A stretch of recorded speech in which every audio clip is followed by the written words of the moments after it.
اسیران کربلا کا سفر کوفہ و شام۔ شہادت امام حسین کے بعد بھی یزیدیوں کے مظالم ختم نہ ہوئے، خیموں کو آگ لگا دی گئی اور اہل بیت کا تمام مال و اسباب لوٹ لیا گیا۔ 11 محرم الحرام کو اہل بیت کی خواتین کو گرفتار کر لیا گیا۔ شہدائے کربلا کی بے گور و کفن لاشیں چھوڑ کر یزیدی تمام گرفتار اہل بیت کو لے کر کوفہ کے لیے روانہ ہوئے۔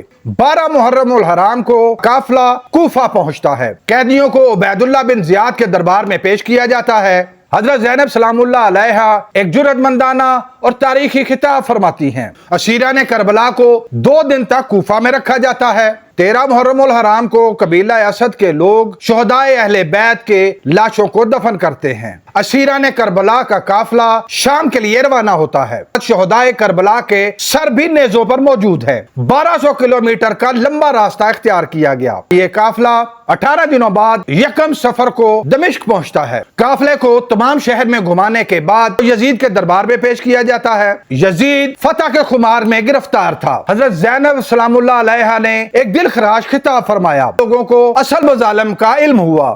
اسی قید کے دوران حضرت سکینہ سلام اللہ علیہ کا انتقال ہو گیا۔ عوامی غم و غصوں کو دیکھتے ہوئے یزید نے 8 دن بعد اسیران کربلا کو رہا کرنے کا فیصلہ۔ اس کے بعد اسیران کربلا کو شہداء کے سر دے کر وہاں سے روانہ کیا۔ یہ قافلہ مدینہ جانے کی بجائے واپس کربلا کے لیے روانہ ہوا اور 20 صفر کو کربلا پہنچا۔ شہداء کے سر ان کے اجساد کے ساتھ دفن کیے گئے۔ اس کے بعد یہ قافلہ ربیع الاول کے ابتدائی دنوں میں مدینہ منورہ پہنچا۔ اسیران کربلا کی تفصیلات کیا ہیں؟ حضرت زینب کے خطاب اور سفر کے دوران پیش آنے والے واقعات کی تفصیلات کیا ہیں؟ یہ سب جاننے کے لیے نیچے دی گئی مکمل ویڈیو ضرور دیکھیے۔